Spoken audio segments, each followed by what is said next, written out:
చిరంజీవికి హఠాత్తుగా మెలకువ వచ్చింది. బయటనుంచి గట్టిగా ఎవరో అరుస్తూ మాట్లాడుతున్న శబ్దం వినబడుతోంది.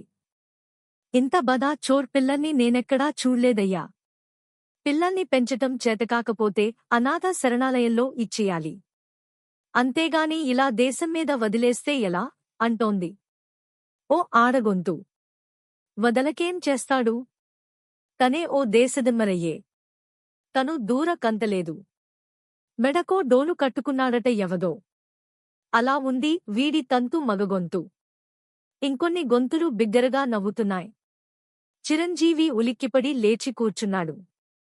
ఆ మాటలన్నీ ఆ స్లమ్స్ లో తనకే వర్తిస్తాయి. ఒకవేళ ఆ దండయాత్ర తనమీదే కాదుగదా, ఇక్కడ ఇంత రాద్ధాంతమవుతున్నా లోపలవాడికి చీమ కుట్టినట్లయినా ఉందేమో చూడు. ఎవదేమైనా తిట్టని మనకేం అనుకుని పడుకున్నాడు మళ్ళీ అంటుంది ఆడగొంతు. చీము నెత్తురు ఉన్న సరుకైతే కదా మాట్లాడ్డానికి మగ గొంతు. వంట్లో సీము నెత్తురు ఎక్కడుందహా? లోపలంతా నాటు సారాతో నిండిపోయి ఉంది. మూడో వాళ్ళెవరో గొంతు కలిపారు. ఏరా దొంగనాయాలా? ఏద్రా మీ చిన్నాన్న? ఆడంగోడిలాగా లోపల దాక్కుంటాదేమ్రా? రమ్మను. మళ్ళీ నవ్వులు.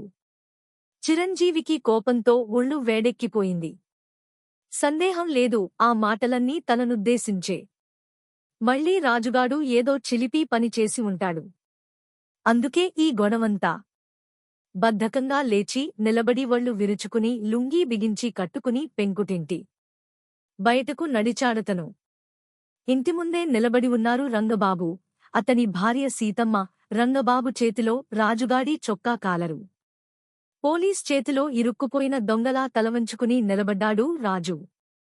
వారి చుట్టూ మూగిన చుట్టుపక్కల ఇళ్లవాళ్లు.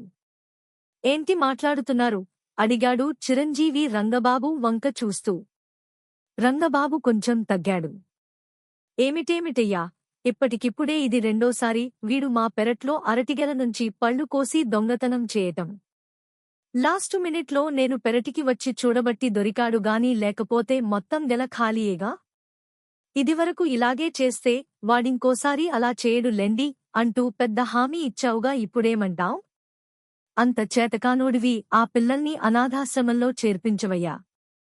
శుభ్రంగా బ్రతుకుతారు. అంతేకాని దొంగలుగా చేసి దేశం మీదకి వదిల్తే ఎలా? అతని భార్య అరుస్తోంది. చిరంజీవికి కోపం ముంచుకొస్తోంది. ఆపు, బిగ్గరగా అరచాడతను. ఆ అరుపుతో ఆమె గొంతు టక్కున మూతపడింది. వాడిని వదులు ముందు రంగబాబు వేపు కోపంగా చూస్తూ అనేసరికి రంగబాబు చటుక్కున రాజుని వదిలేశాడు. చిరంజీవి రాజు జుట్టు పట్టుకున్నాడు. ఏరా, వాళ్ళింట్లో అరటిపళ్ళు కోసావా? వాడు భయంగా తల ఊపాడు. వాడి చెంప చెళ్లుమంది. ఆ ఫోర్స్కి కిందపడి చెంప పట్టుకుని బిగ్గరగా ఏడవసాగాడు. ఆ దృశ్యం చూసి అక్కడ మూగిన వారంతా చెల్లాచెదురైపోయారు. ఆ అరటిపళ్ళ ఖరీదెంతవుతుందో చెప్పు. ఇచ్చేస్తాను. ఇంకొక మాట మాట్లాడావంటే అరటిపళ్ళు కాదు నీ పళ్ళు రాలగొడతాను తెలిసిందా? నీ అయితే 4 రూపాయలివ్వు. చిరంజీవి లోపలకు నడిచి వంకీకి తగిలించి ఉన్న తన ప్యాంటు జేబులోంచి 5 నోటు తీసుకొచ్చి రంగబాబు మీదకు విసిరాడు. అతను ఆ నోటు అందుకుని వెళ్ళిపోయాడు. రాజు నెమ్మదిగా లేచి నుంచున్నాడు కిందనుండి. ఇంట్లోకి అరచాడు చిరంజీవి. వాడు ఇంట్లోకి నడిచి ఓ మూల గోడ కానుకుని కూర్చుని ఏడవసాగాడు నెమ్మదిగా. ఎందుకురా ఆ పని చేశావ్? సీను, రజని, భాను ఆకలేస్తుందని అన్నారు అందుకనే. అంటే వాళ్ళు ముగ్గురు కూడా స్కూలుకెళ్లలేదు? లేదు. ఎక్కడున్నారు వాళ్ళు? సినిమా హాల్ దగ్గర. చిరంజీవి షర్టు వేసుకుని బెల్టు తీసుకుని బయటకు నడిచాడు. మెయిన్ రోడ్కి దగ్గర్లోనే ఉందా సినిమా హాల్. ఆ రోజే విడుదలైన సినిమా తాలూకు పాటలు స్పీకర్లో వినబడుతున్నాయి. బయట జనం కిక్కిరిసిపోయి ఉన్నారు. ఆ జనంలో జాగ్రత్తగా వెతకసాగాడతను. చివరకు బుకింగ్ విండో దగ్గర క్యూ పక్కనే నిలబడి కనిపించారు ముగ్గురు. రజని క్యూలో ఉన్నవారికి ఓ టికెట్ చూపుతూ అరుస్తుంది. 3 రూపాయల టికెట్ 8 రూపాయలు, 3 రూపాయల టికెట్ 8 రూపాయలు ఎవరిక్కావాలి సార్? 3 రూపాయల టికెట్ 8 రూపాయలు గొప్ప. ఫైటింగ్లు, బూతులు ఉన్న అద్భుత చిత్రం కేవలం రూ. 8 సార్. రజని వెనుకే నిలబడి వేరుశనగ పప్పులు తింటున్నారు సీను, భానులు. రజని టికెట్ పట్టుకుని అరుస్తూ చిరంజీవి దగ్గరకొచ్చేసింది. అతనిని చూడకుండానే టికెట్ అతనికి చూపుతూ రూ. 3 టికెట్ రూ. 8 అనేసి అప్పుడు అతనిని చూసింది. చూస్తూనే ఆమె చేతిలోని టికెట్ కింద పడిపోయింది. కళ్లల్లో విపరీతమైన భయం. మావయ్యా, అంది కంగారుగా. ఎందుకు చేస్తున్నావీ పని? అది కాదు మావయ్యా. రాజు ఇది అమ్మమని చెప్తేను. ఆమె మాట పూర్తికాక మునుపే అతని చేతిలోని బెల్టు విసురుగా ఆమె నడుము మీద పడింది. ఆమె రెండో చేతిలోని స్కూలు పుస్తకాలు ఎగిరి చెల్లాచెదురుగా పడినాయి. మావయ్యా అని నడుము రుద్దుకుంటూ బిగ్గరగా ఏడ్చేయసాగింది.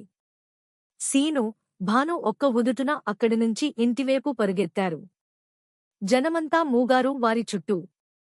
ఈసారి ఇంకో బెల్టు దెబ్బ ఆమె వీపుమీద పడింది. అరెరే, చిన్నపిల్లను కొడతావెందుకయ్యా పోన్, ఎవరో అతనిని అడ్డుకుంటున్నారు. లేకపోతే చూడండి, స్కూలుకి వెళ్లమని పంపితే స్కూలు ఎగ్గొట్టింది కాకుండా సినిమా హాల్ దగ్గర బ్లాకులో టికెట్లమ్ముతున్నారు. అందులో తప్పేముంది లేవయ్యా. నువ్వు చేస్తున్న పనే వాళ్లూ చేస్తున్నారు అన్నాడొకతను. చిరంజీవి చటుక్కున ఆ మాటన్న వ్యక్తివేపు చూశాడు కోపంగా. కానిస్టేబుల్ కనకారావు చిరంజీవిని చూసి నవ్వాడు. అయిందేదో అయిపోయింది, ఇంక వదిలేసేయ్. నువ్వెదవ పనులు చేస్తే వాళ్లూ చేస్తారు. పెద్దోళ్లకే బుద్ధిలేనప్పుడు పిల్లలకెలా గుర్తొస్తుంది? అందరూ ఘోల్లుమన్నారు. చిరంజీవి ముఖం అవమానంతో ఎర్రబడింది. నిజంగా తన ప్రభావమే పిల్లలమీద. ఇంకెప్పుడూ చేయను మావయ్యా. నన్ను కొట్టుకు మావయ్యా, ఏడుస్తోంది రజని. పద ఇంటికి పద అన్నాడు బెల్టు నడుముకి పెట్టుకుంటూ. ఆమె లేచి పుస్తకాలన్నీ ఏరుకుని ఇంటివేపు నడవసాగింది. ఆమెను అనుసరించాడు చిరంజీవి. అతని మనసంతా గందరగోళంగా తయారయింది.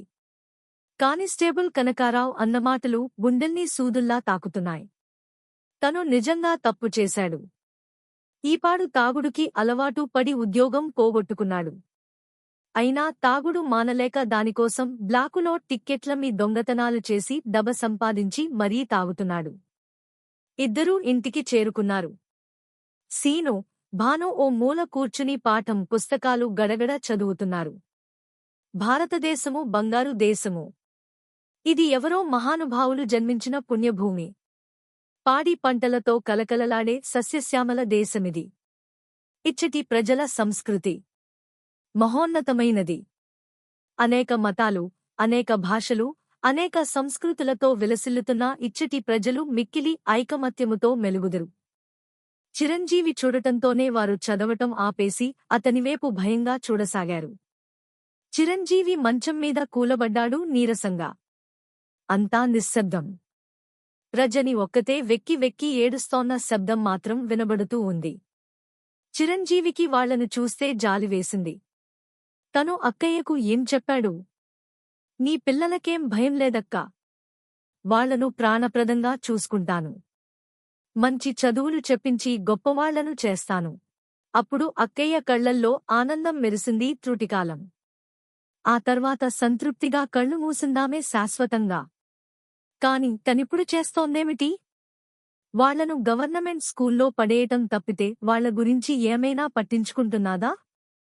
వేళకు తిండి పెట్టగలుగుతున్నాదా? వాళ్లక్ కావలసిన పుస్తకాలు, బట్టలు, ఇతర కనీసావసరాలు చూడగలుగుతున్నాదా? ఒరేయ్, అందరూ ఇలా రంద్రా? అందరూ భయంగా లేచి నెమ్మదిగా అతనికి సమీపంగా వచ్చి నిలబడ్డారు. ఎందుకురా ఇలాంటి పనులు చేస్తున్నారు మీరు? నేను మిమ్మల్ని కొట్టను, నిజం చెప్పండి. మాకు 2 రోజుల్నుంచి సరిగ్గా భోజనం లేదు కదా.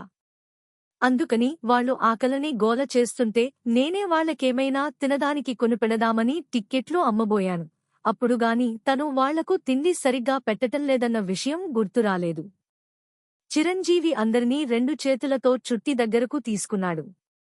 ఇంకెప్పుడూ ఇలాంటి పనులు చేయకండి. సరేనా? సరే మావయ్యా. ఆకలేస్తే నన్ను అడగండి. అంతేగాని అలాంటి పనులు చేయకూడదు. కాని నువ్వెప్పుడూ తాగి పడుకుంటావు కదా. నిన్నెలా అడగటం? సరేరా. నేను కూడా తాగుడు తగ్గించేస్తాను. రేపట్నుంచి నేను మళ్ళీ ఉద్యోగంలో కెళతాను. మీకింకెప్పుడూ ఎలాంటి లోటు రాకుండా చూస్తాను. సరేనా? ఎవ్వరూ మాట్లాడలేదు. అతని గుండెలమీద వాలిపోయారందరూ. ఆల్ రైట్ పదండి. ఇవాళ బ్రహ్మాండమైన వంట చేస్తాను. అందరం కలసి భోజనం చేద్దాం. ఒరేయ్ రాజూ, నువ్వెళ్ళి బియ్యం, పప్పులు, నూనె అన్నీ తీసుకురా అంటూ తన జేబులో చేయి పెట్టాడతను. 5 నోటు బయటకు వచ్చింది. ఆతృతగా 50 నోటు కోసం ప్యాంటు జేబులు కూడా వెతికాడు. జేబులు ఖాళీ. దొంగ రాస్కెల్స్! 50 నోటు కొట్టేశారు అన్నాడతను. ఎవరు మావయ్యా? తెలీదు. సారా దుకాణంలో ఎవడైనా అయుండవచ్చు. సరే, ఓ పనిచే రాజూ. మంగప్ప దుకాణంకెళ్ళి నేనిమ్మన్నానని చెప్పి సరుకులు తీసుకురా. డబ్బు రేపిస్తానని చెప్పు. రజనీ వాడికి సంచులు, నూనె సీసా అన్నీ ఇవ్వు. నేనీలోగా వెళ్ళి కూరగాయలు తీసుకొస్తాను. సరే మావయ్యా. వాడు వెళ్ళగానే తను సైకిల్ తీసుకుని మెయిన్ రోడ్ మీదున్న కూరగాయల దుకాణానికి. నమస్తే అన్నయ్యా, చిరునవ్వుతో పలుకరించాడు దుకాణం అతను. నమస్తే తమ్ముడు. ఏమిటన్నయ్యా? చాలా రోజులకు మళ్లీ కూరగాయల మీదకు మనసుపోయింది. చిరంజీవి సిగ్గుపడ్డాడు. ఈ మధ్యన ఇన్ని రోజులు రాక్షసుడి వేషం వేశాన్లే. ఇప్పుడు మళ్లీ మనిషి రూపం వచ్చేసింది. వాడు పగలబడి నవ్వాడు. ఏం కూరగాయలు తింటావన్నయ్యా? నా దగ్గర 5 రూపాయలుంది. దీనికి ఎన్ని రకాలు వస్తే అన్ని రకాలు ఇవ్వు. వాడు 5 నోటు తీసుకుని కొన్ని కూరగాయలు సంచిలో వేసి ఇచ్చాడు. చిరంజీవి ఇంటికి చేరుకునేసరికి రాజు ఖాళీ సంచులతో ఇంటి ముందు నిలబడి ఉన్నాడు. ఏది? మంగప్ప అప్పు ఇవ్వనన్నాడు మావయ్య. ఇదివరకే నువ్వు 200 రూపాయలివ్వాలంట. అలాగా? అంత దూరం వచ్చిందా వ్యవహారం? పద. సైకిల్ ఎక్కు. రాజు సైకిల్ ఎక్కి కూర్చున్నాడు. 2 నిమిషాల్లో మంగప్ప దుకాణం ముందాగింది సైకిల్. అతనిని చూస్తూనే మంగప్ప ముఖంలో కళ తప్పింది. ఏయ్ మంగప్ప! మా పార్టీవాళ్లు బంద్ చేయించిన రోజు నీ దుకాణం తెరచి సరుకులు అమ్ముకున్న విషయం మర్చిపోయావా? ఆ రోజు నేను చూసి చూడనట్లు ఊరుకున్నా కాబట్టి సరిపోయింది. అదే నేను మా పార్టీవాళ్లను పిలిపించి నీ దుకాణం లూరీ చేయిస్తే ఏంచేసి వందేవాడివి గురూ? అదివరకు బాకీ. అలాగా? సరే, బాకీ తీరుస్తాను. రేపే తీరుస్తాను నీ బాకీ. నీకావలసింది బాకీ తీర్చటమేగా. తీరుస్తా. చిరంజీవి వెనక్కు తిరగబోతుంటే మంగప్ప పరుగుతో వచ్చి చిరంజీవి చేతిలోని సంచి లాక్కున్నాడు. అరెరెరె! అంత కోపమైతే ఎలా గురూ? ఏం కావాలో చెప్పు.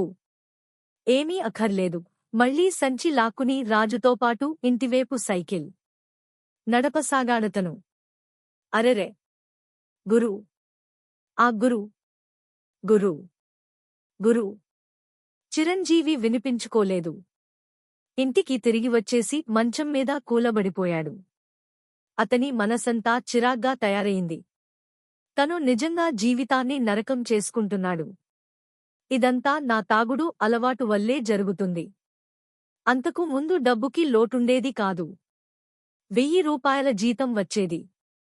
కాని తన తాగుడు ఎక్కువైపోవటంతో ట్రావెల్ ఏజెన్సీ యజమాని తనను డిస్మిస్ చేసేశాడు. అప్పటినుంచి జీవితం దుర్భరమైపోయింది. తనతోపాటు తన అక్కయ్య పిల్లల జీవితం కూడా. మావయ్య! నువ్వు త్వరగా స్నానం చేసేయ్. భోజనం వడ్డించేస్తాను. చిరంజీవి ఉలిక్కిపడి వంటింటివేపు చూశాడు. రజని స్టవ్ ముందు కూర్చుని ఉంది. స్టవ్ మీద అన్నం ఉడుకుతోంది. చిరంజీవి ఆశ్చర్యంగా రజని దగ్గరికి నడిచాడు. బియ్యం ఎక్కడివి? కృష్ణయ్య అంకుల్ ఇచ్చాడు మావయ్య. మేము వద్దని చెప్తూనే ఉన్నాం. కాని బలవంతంగా ఇచ్చాడు భయంగా అందామె. పోనీలేమ్మా. రేపు నేను అన్నీ తీసుకొస్తాను. అప్పుడు అతని బియ్యం అతనికిచ్చేద్దాం. అవే తాగుబోతు మాటలంటే అంటూ లోపలికొచ్చాడు కృష్ణయ్య. నేను నీ ముఖం చూసి ఇవన్నీ ఇవ్వటం లేదు. నీలాంటి తాగుబోతుకి సహాయం చేసినా కూడా పాపమే. పాపం పసిపిల్లలు ఆకల్తో మాడుతున్నారని ఇచ్చా. అంతేకాని బియ్యం, కూరలు అప్పుగా ఇస్తున్నానని చెప్పలేదు అంటూ ఓ గిన్నెలో కూర తీసుకొచ్చి రజని ముందుంచాడు. చిరంజీవి ఏమీ మాట్లాడలేదు. కృష్ణయ్య ముఖం చూపించాలంటే సిగ్గుగా ఉంటుంది. ఎన్నోసార్లు తనకు హితబోధ చేశాడు తాగుడు మానేయమని. కాని తను అతని మాటను పెడచెవిన పెట్టాడు.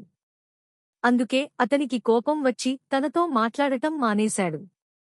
తినండ్రా బాబూ, మీకేమైనా కావాలంటే నన్నడగండి. అంతేగాని మామయ్యగాడు ఏదో చేస్తాడని భ్రమ పడకండి. వాడుత్త తాగుబోతు. తాగి నిద్రపోవటం తప్పితే వాడివల్ల ఇంకేమీ లేదు. Good nothing fellow. కృష్ణయ్య వెళ్ళిపోయాడు. చిరంజీవి మనసంతా పాడైపోయింది. కృష్ణయ్య చెప్పింది నిజమే. తను గుడ్ ఫర్ నథింగ్ ఫెలో. మరికొద్దిసేపట్లో అందరూ భోజనాలు ముగించారు. చిరంజీవి బట్టల అల్మారా తెరచి అందులో ఉన్న డ్రైవర్ యూనిఫారం బయటకు తీశాడు. బటన్స్ 2 చోట్ల విరిగిపోయినాయి. అప్పటికప్పుడు సూది దారం తెచ్చుకుని కొత్త బటన్లు చకచకా కుట్టసాగాడు. యూనిఫారం సరిగ్గా లేకపోతే భారత్ టూర్స్ అండ్ ట్రావెల్స్ యజమాని స్వామి తనను ఆఫీస్లోకి కూడా రానివ్వడు. యూనిఫారం విషయంలోనూ, గడ్డం విషయంలోనూ అతను చాలా స్ట్రిక్టుగా ఉంటాడు. అతని ట్రావెల్స్లో పనిచేస్తున్న 15 మంది డ్రైవర్లు ఎప్పుడూ నీట్ యూనిఫారంలో ఉండాల్సిందే. అలా ఉన్నవారినే సెలెక్ట్ చేసుకుంటాడతను. అతనికేమాత్రం నీట్నెస్ నచ్చకపోయినా క్షణాల్లో డిస్మిస్ చేసేస్తాడు. ఆ విషయంలో నిజంగా నిర్దాక్షిణ్యంగా వ్యవహరిస్తాడు. నా సంస్థ కేవలం డబ్బు కోసం నడపటం లేదు. డబ్బు కంటే ముఖ్యం పేరు. భారత్ టూర్స్ అండ్ ట్రావెల్స్కి అందుకే అంత ప్రాధాన్యత ఇస్తారన్నరు అంటాడతను. నిజంగానే ఆ సంస్థకు జంట నగరాల్లో చాలా మంచి పేరుంది. అందుకే స్టార్ హోటల్స్ అన్నీ తమ ట్రావెల్స్ పోర్టు అవసరాలకు ఆ సంస్థనే ఆశ్రయిస్తాయి. యూనిఫారం ఇస్త్రీ కూడా చేసుకున్నాక త్వరత్వరగా గడ్డం గీసుకున్నాడతను. భారత్ టూర్స్ అండ్ ట్రావెల్స్ ఆఫీస్కి చేరుకునేసరికి సాయంత్రం 3 అతనిని చూస్తూనే మిగతా డ్రైవర్లందరూ అతని చుట్టూ మూగారు. అరే, ఏమైపోయావ్ గురూ ఇంతకాలం?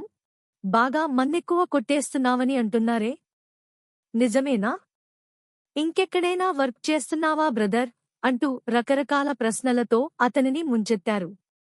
నిజమే గురూ. ఇన్ని రోజులు నాకేదో శని పట్టుకుంది. అందుకే తాగుడికి బానిసైపోయాను. కాని ఇప్పుడు స్పృహలోకొచ్చేశాను. ఇంకెప్పుడూ అలాంటి పని చేయను మళ్ళీ. అందరూ పగలబడి నవ్వుతూంటే అతను కోపంగా చూశాడు. దాంతో నవ్వులాగిపోయినై. స్వామి దగ్గరకు నడిచాడతను. సెక్రటరీ అతనిని చూసి చిరునవ్వు నవ్వింది. ఓ, మీరా? ఏమిటి సంగతి? మీ గురించి చాలా కథలు వింటున్నాను అడిగిందామె. అవి కథలు కాదు మిస్, నిజాలు. బాస్తో ఇంటర్వ్యూ కావాలి. అరేంజ్ చేస్తారా దయచేసి? ఎందుకు? మళ్ళీ ఉద్యోగంలో చేరతాను. ఆమె నవ్వింది. మిమ్మల్ని ఇంకా ఉద్యోగంలోకి తీసుకుంటారనే అనుకుంటున్నారా మీరు? ఓ యస్, నాకు 100% నమ్మకం ఉంది. నాకు లేదు. చిరంజీవి నవ్వాడు. మీరు పెసి లాగున్నారు. నేను పెసిమిస్ట్ని కాదు. మీరు ఊహల్లో బతుకుతున్నారని చెబుతున్నానంతే. ఎనీవే నా లక్ ఎలా ఉందో ప్రయత్నించి చూస్తాను. ఓకే, అలాగే కానిండి. ఆమె ఇంటర్కాల్లో స్వామికి రింగ్ చేసింది. సార్, మన చిరంజీవి ఓసారి మీతో మాట్లాడాలనుకుంటున్నాడు. అవసరం లేదు, టైం వేస్ట్ చేయవద్దని చెప్పు. చెప్పాను సార్. అయినా రిక్వెస్ట్ చేస్తున్నాడు. వీల్లేదని చెప్పేసేయ్. ఫోన్ డిస్కనెక్ట్ చేశాడతను. చిరంజీవి ఇంకా ఆలస్యం చేయలేదు. ప్యూన్ ఆపుతున్నా ఆగకుండా తలుపు తీసుకుని లోపలకు నడిచాడు. అతనిని చూస్తూనే స్వామి ఆశ్చర్యపోయాడు. ఆశ్చర్యంతోపాటు కోపం కూడా ముఖంలో కనబడుతోంది. ఎందుకొచ్చావ్? చూడండి సార్, యూనిఫారం ఎంత నీట్గా ఉందో చూశారా? మీరు చెప్పినట్లే బటన్స్ అన్నీ బ్రహ్మాండంగా కుట్టుకున్నాను. బూట్లు చూడండి ఎంత అద్భుతంగా పాలిష్ చేశానో. మా చుట్టుపక్కల వాళ్ళు నా షూస్లోనే ముఖాలు చూసుకుని తల దువ్వుకుంటున్నారు. నా వాచ్ స్ట్రాప్కి కూడా బ్రాసో కొట్టేశాను. హెయిర్ స్టైల్ కూడా ట్రిమ్ చేయించేశాను. చూడండి, న్యూ స్టైల్ కటింగ్ సెలూన్. వాడు సరిగ్గా అరగంట తీసుకున్నాడు ట్రిమ్ చేయటానికి. తాగుడు సంగతేమిటి? చిరంజీవి ప్రవాహానికి బ్రేక్ వేస్తూ అన్నాడతను. చిరంజీవికి ఏం మాట్లాడాలో తెలీలేదు. తాగుదా సార్? బైగాడ్ చెపుతున్నాను సార్. అది కూడా మీరు చెప్పినట్లే చేయబోతున్నాను. ఇవాళ నుంచి డ్యూటీలో ఉండగా చస్తే తాగదల్చుకోలేదు సార్. ఎనలైజర్తో టెస్ట్ చేసుకోండి కావాలంటే. నీ వేషాలన్నీ నాకు తెలుసు చిరంజీవి. ఇలాగే చిలక లెక్క కబుర్లు చెప్తావ్. రేపు మళ్ళా ఫుల్గా తాగి వస్తావ్. ప్రామిస్ చేసి చెబుతున్నాను సార్. నాకు బుద్ధి వచ్చింది. ఇవాళ చాలా పెద్ద ఇన్సిడెంట్ జరిగింది సార్. మా అక్క పిల్లలు ఏం చేశారో తెలుసా సార్? దొంగతనాలు చేస్తున్నారు. ఇదంతా నా తాగుడు వల్లే కదా. అందుకే రాత్రుళ్ళు పడుకునేప్పుడు తప్ప మిగతా టైమ్స్లో తాగకూడదని నిర్ణయించుకున్నాను సార్. సారీ. నేను నీ మాటలు నమ్మను. ఈ ఒక్కసారికి నమ్మండి సార్. ఇంతకు ముందు కూడా ఇట్లాగే చెప్పి రెండో రోజు తాగి వచ్చినావు. యాదున్నదా? ఆ రోజులు అయిపోయాయి సార్, ఇంక లేవు. Promise sir. స్వామి ఓ క్షణం ఆలోచించాడు. అతనికి చిరంజీవి మీద సాఫ్ట్ కార్నర్ ఉంది. చిరంజీవిలో నిజాయితీ ఉంది. తను పూర్తిగా నమ్మే వ్యక్తి అతనొక్కడే. అది తన స్వంత సంస్థలా పని చేస్తాడతను. అవసరమైతే రాక్షసుడిలా రాత్రింబవళ్లు కష్టపడతాడు. మిగతా వారి దగ్గర అది లేదు. ఇవన్నీ కాక అతను ఎక్సలెంట్ డ్రైవర్. ఒకవేళ నిజంగానే చిరంజీవి తాగుడు మానేస్తే తనకంతకంటే కావలసిందేమీ లేదు. కళ్ళ కద్దుకుని అతనికి ఉద్యోగం ఇస్తాడు. అయితే అతను అడిగిన వెంటనే ఉద్యోగం ఇచ్చేస్తే అలసిచ్చినట్లయిపోతుంది. అందుకని బాగా ఏడిపించి ఇవ్వాలి. ఇదిగో చూడు చిరంజీవి. నువ్వు 1,00,000 చెప్పు. నేను నీ మాట నమ్మను. అలా అంటే ఎలా సార్? ప్రతివాడికి మనం ఛాన్స్ ఇవ్వాలని పెద్దలు అంటారు సార్. వాళ్ళు నాతో ఎప్పుడూ ఆనలే. All right. రేపు ప్రొద్దుట 6 గంటలకల్లా ఇక్కడుండాలి నువ్వు. 2-3 దినాలు నీ సంగతి చూసి అప్పుడు డెసిషన్ తీసుకుంటా సరేనా? సరే సార్. ఒకవేళ ఈ అబ్జర్వేషన్ పీరియడ్ల ఏమాత్రం తాగినా కాని, యూనిఫారం విషయంలా, షూ పాలిష్ విషయంలా, గడ్డం చేసుకునే విషయంలా గాని జర్రబిగల్తీ కనిపించిందో ఇంక జన్మలో ఈడికి రానీయ సమజేయిందా? చూసుకోండి సార్, మీరే చూసుకోండి. మనకేం భయం లేదు. మనం తలుచుకుంటే చాలా కరెక్ట్గా ఉంటాను సార్. ఎవరూ వేలెత్తి చూపదానికి ఛాన్సివ్వం. ఆ అదే చూస్తా కదా. అలాగే సార్. Thank you very much. ఇకపో నువ్వు. చిరంజీవి తల గోక్కుంటూ నిలబడ్డాడు. ఏమీ సంగతి నిలబడ్డావ్? మరేం లేదు సార్. ఇది అఫీషియల్ వ్యవహారం కాద్ సార్. ప్రైవేట్. ఇంట్లో బియ్యం, పప్పులు ఏమీ లేవు సార్. నేనంటే ఎలాగోలా మానేజ్ చేస్తాను కాని ఆ పిల్లల కోసమైనా ఏదొక ఏర్పాటు చేయాలి కద్సార్. నా దగ్గరేమో ఒక్క పైసా కూడా లేదు. ఎంతో కొంత అడ్వాన్స్ ఇప్పించారంటే ఎంతో హెల్ప్ చేసిన వారవుతారు. ఇదిగో నీకేమైనా బుద్ధున్నాది? లేదు సార్.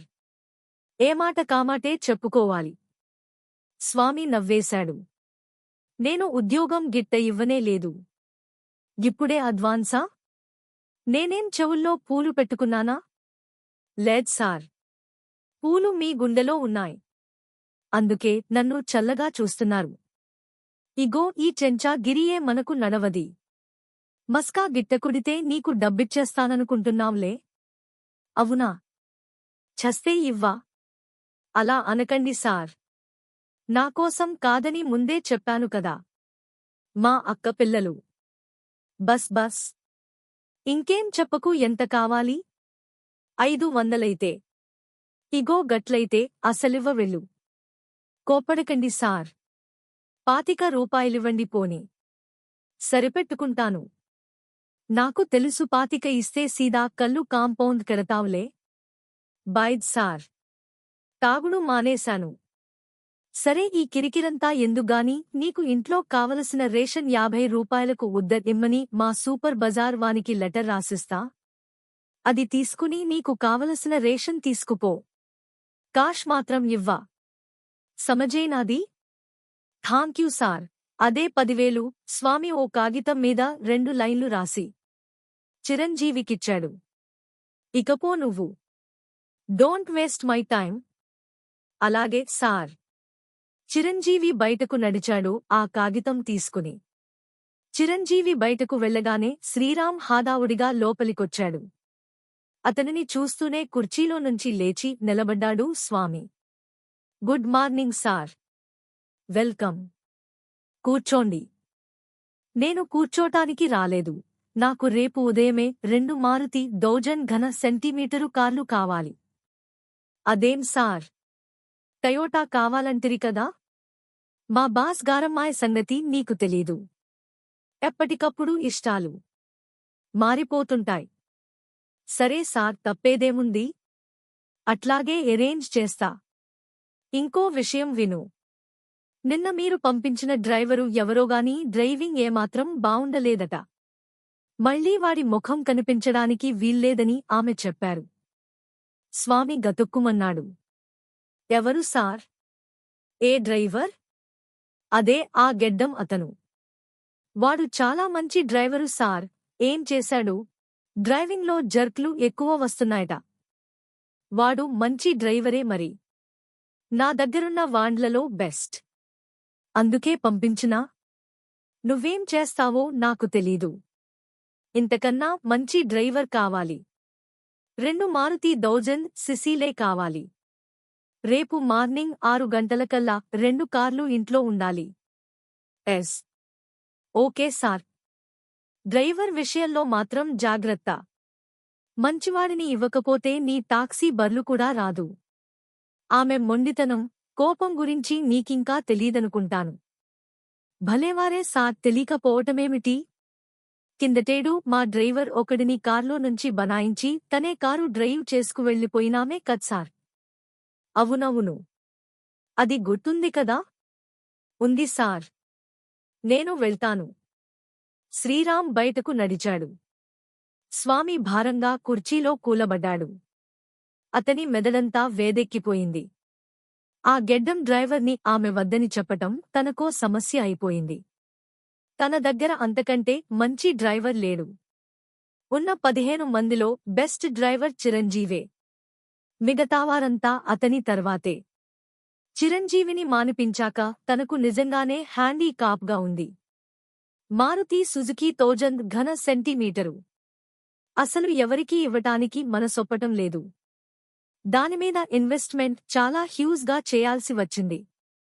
క్షేమంగా ఆ డబ్బు తిరిగి సంపాదించాలంటే దానిని చిరంజీవి లాంటి డ్రైవరే హ్యాండిల్ చేయాలి. కానీ చిరంజీవితో తను రిస్క్ తీసుకోలేదు. అసలే ఓ పొగరుమోతు ధనికురాలితో వ్యవహారం. చిరంజీవి తాగి వచ్చాడంటే అంతా రసాభాస అయిపోతుంది. స్వామి బయటకు నడిచాడు. ఇంక ఉన్నవాళ్లల్లో మిగిలిన బెస్ట్ డ్రైవర్ వెంకటేశ్వర్లు. కాని వెంకటేశ్వర్లు మినీ వాన్ తీసుకుని శ్రీశైలం వెళ్లాడు. అతను రాత్రికి తిరిగి రావాలి లెక్క ప్రకారం. కాని సాధారణంగా టూరిస్ట్ వ్యాన్లు అనుకున్న ప్రకారం తిరిగిరావు. చాలా ఆలస్యంగా వస్తాయి. బయట కూర్చుని కబుర్లు చెప్పుకుంటూ డ్రైవర్లు నలుగురూ అతనిని చూసి వినయంగా లేచి నిలబడ్డారు. గిరాకీ ఏమైనా వచ్చిందా సార్? అవును. నేను వెళ్తాను సార్. రహీం ముందుకొచ్చాడు. నువ్వు లాభం లేదు. చాలా పెద్ద పార్టీ అది. శంకరనే వద్దని వాపస్ పంపెను. వాళ్లంతా ఆశ్చర్యపోయారు. శంకర్ డ్రైవింగ్ నచ్చలేదా వాళ్లకి? పాగల్గాళ్లు సార్ వాళ్ళు. శంకర్ బెస్ట్ డ్రైవింగ్ చేస్తాడు. ఆ సంగతి అనుకోవలసింది నువ్వు, నేను కాదు. కస్టమర్స్. అవును సార్. ఆ మాట నిజమే. స్వామి పచార్లు చేయసాగాడు అటూ ఇటూ. డ్రైవర్ విషయం తను ఇప్పుడే తేల్చాల్సి ఉంది. ఎందుకంటే కొత్త మారుతి కారు కొంచెం అలవాటు చేసుకోవాల్సి ఉంటుంది. తను ఇంతవరకు దాన్ని ఎక్కడకూ పంపలేదు. సార్, మీరు కోప్పడనంటే చెప్తాను. Chiranjeevi best sir. రహీం అన్నాడు. స్వామి రహీం వేపు చూశాడు. ఆ సంగతి నాకు తెలుసునయ్యా. కాని గసంతి తాగుబోతుని నమ్మటం మరీ రిస్క్ తెలుసా? చిరంజీవి ఇంక పగటిపూట తాగడు సార్. ఇందాక చెప్పాడు కదా. కాని అది తాగుబోతు మాట కదా. అందరూ నవ్వారు. కొద్దిసేపు అక్కడే తచ్చాట్లాడాడు స్వామి. All right Rahim. నువ్వెళ్ళి చిరంజీవిని తోలుకురా. రహీం కారులో వెళ్ళిపోయాడు.